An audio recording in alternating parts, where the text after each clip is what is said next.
ranking 1 di SKD adalah sesuatu yang mungkin dan tidak mustahil.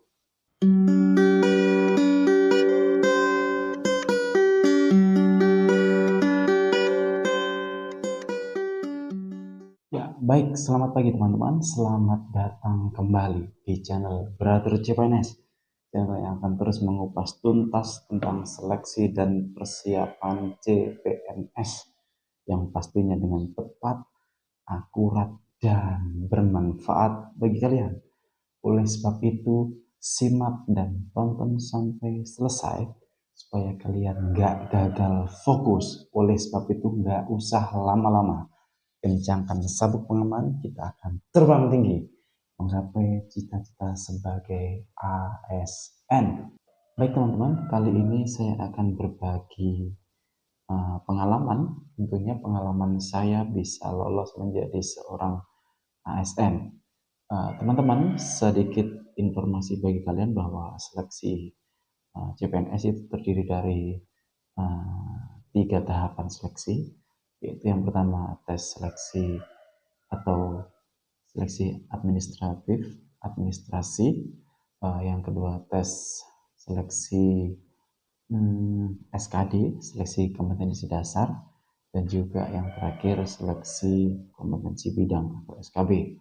Tentunya teman-teman diharapkan teman-teman yang nonton video ini bisa lolos dan bisa menggapai cita-cita teman-teman sebagai ASN.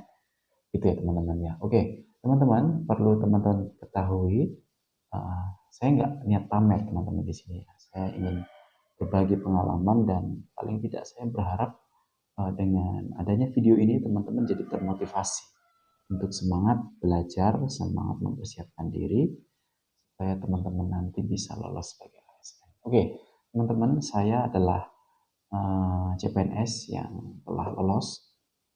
Namun sebelumnya teman-teman, saya juga mengalami gagal. Nah, gagalnya karena apa? Gagalnya karena saya kurang persiapan di tahapan seleksi-seleksi yang sebelumnya atau di periode seleksi yang sebelum-sebelumnya. Nah, gagalnya karena apa teman-teman? Karena saya terlalu meremehkan. Saya terlalu menganggap, persiapan itu nanti saja kalau sudah ada pengumuman resmi. Nah, ini yang teman-teman harus perhatikan. Teman-teman harus mempersiapkan diri sebaik mungkin. Jangan nunggu pengumuman seleksi, teman-teman. Jangan menunggu adanya informasi resmi kapan diadakan seleksi CPNS itu. Tapi teman-teman, bahkan jauh sebelum itu, teman-teman harus mempersiapkan diri. Teman-teman harus persiapan semaksimal mungkin. Nah, kenapa? Karena seleksi CPNS itu diumumkannya biasanya sangat mendadak dan cepat, teman-teman. Cepatnya begini, misal tanggal 20 diumumkan, ya diumumkan adanya seleksi penerimaan CPNS, itu di tanggal 22 itu kalian sudah harus atau diminta untuk mempersiapkan berkas-berkas kalian. Nah, ini yang biasanya seringkali peserta itu menganggapnya remeh, menganggapnya nanti saja, nanti saja persiapannya, gitu ya teman-teman ya. Nah, jangan teman-teman, teman-teman harus mempersiapkan diri, bahkan jauh sebelum diumumkannya seleksi CPNS itu teman-teman kita harus siap. Kenapa? Supaya teman-teman fokus, teman-teman nggak pecah fokusnya, supaya teman-teman nanti saat seleksi atau pengumpulan berkas itu teman-teman ya sudah mengalir begitu saja karena teman-teman merasa bahwa berkas teman-teman sudah lengkap gitu loh ya. Nah, pengalaman saya teman-teman, saya mempersiapkan berkas itu ya kurang lebih 6 bulan atau mungkin 5 bulan bisa lah. Kenapa? Karena biasanya ada berkas-berkas yang salah, berkas-berkas yang kurang sesuai, itu harus dibenahi dulu teman-teman. Contoh seperti nama di KTP, tanggal tempat lahir, tahun lahir, mungkin agama juga teman-teman ada yang ganti agama gitu ya teman-teman. Tapi teman-teman jangan menganggap remeh hal ini. Kenapa? Biasanya dokumen-dokumen kependudukan ini yang berkaitan dengan catatan sipil itu membutuhkan waktu yang nggak sebentar untuk teman-teman bisa membenahi. Nah, benahi semua data dengan ijazah, sesuaikan dengan ijazah gitu ya teman-teman ya.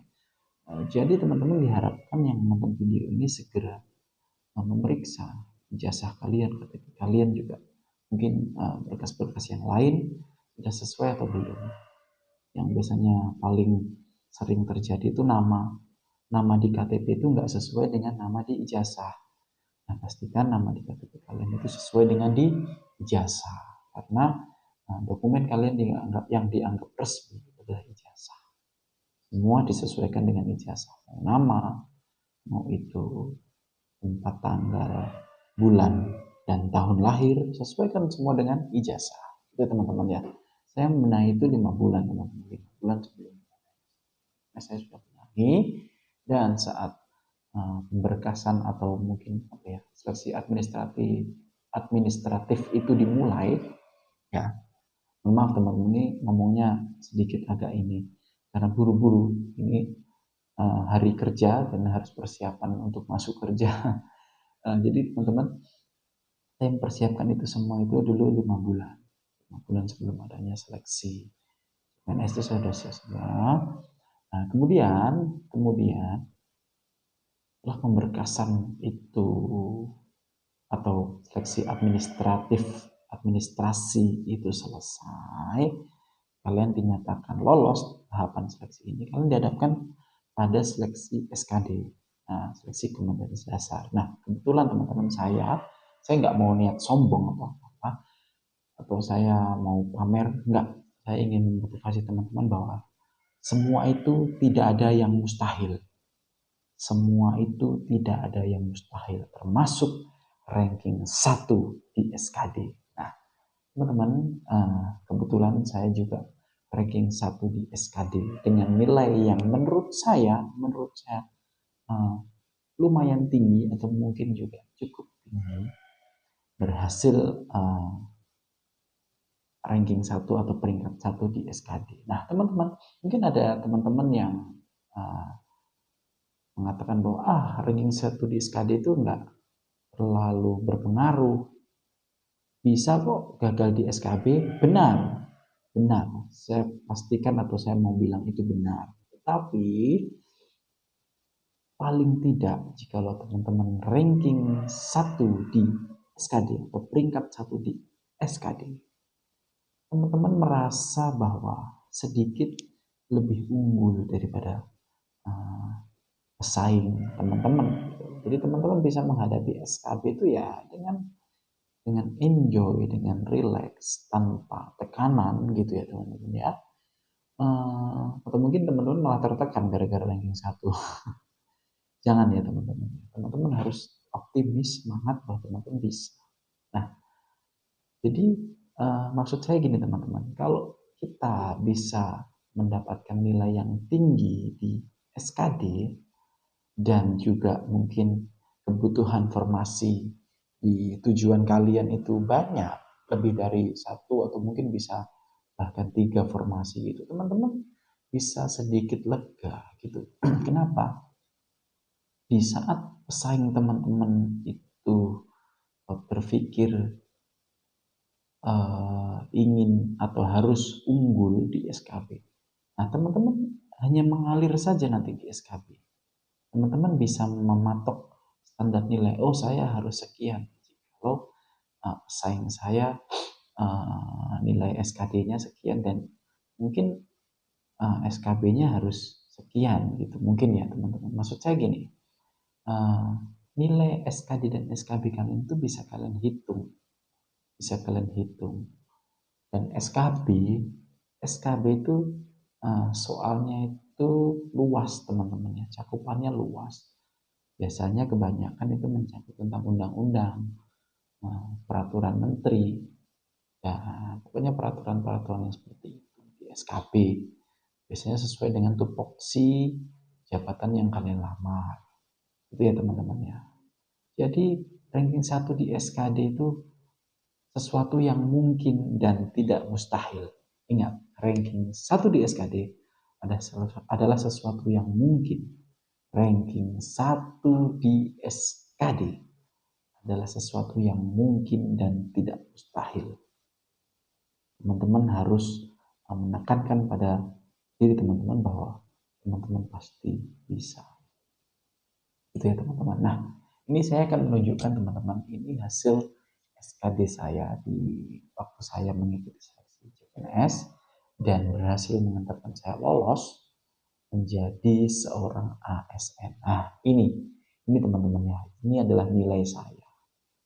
Nilai saya saat saya menghadapi SKD. Jadi teman-teman nggak usah takut, nggak usah apa ya, nggak usah aduh saya bisa nggak sih, kalian harus yakin saya pasti bisa. Nah teman-teman pasti akan bisa. Oke teman-teman, jadi itu yang bisa saya tampilkan di SKB saya. Dan untuk menghadapi SKB kalian tenang saja, karena SKB semua peserta pasti akan merasa sulit, merasa susah. Nggak peduli itu orang pintar, nggak peduli itu orang hebat. Selama kalian masih yang namanya mengikuti seleksi CPNS, pasti semua orang akan mengatakan soal SKB itu sulit karena cakupannya luas. Bukan sulit karena soalnya random, bukan. Tapi karena kisi-kisi materinya sangat luas. Dan saya yakin kalian yang pernah mengikuti tes seleksi CPNS pasti akan mengatakan hal yang sama. Akan setuju dengan saya bahwa SKB adalah soal yang sangat luas. Oke, jadi itu teman-temannya. Tadi apa yang pertama? Persiapan berkas dengan matang jauh sebelum seleksi diumumkan.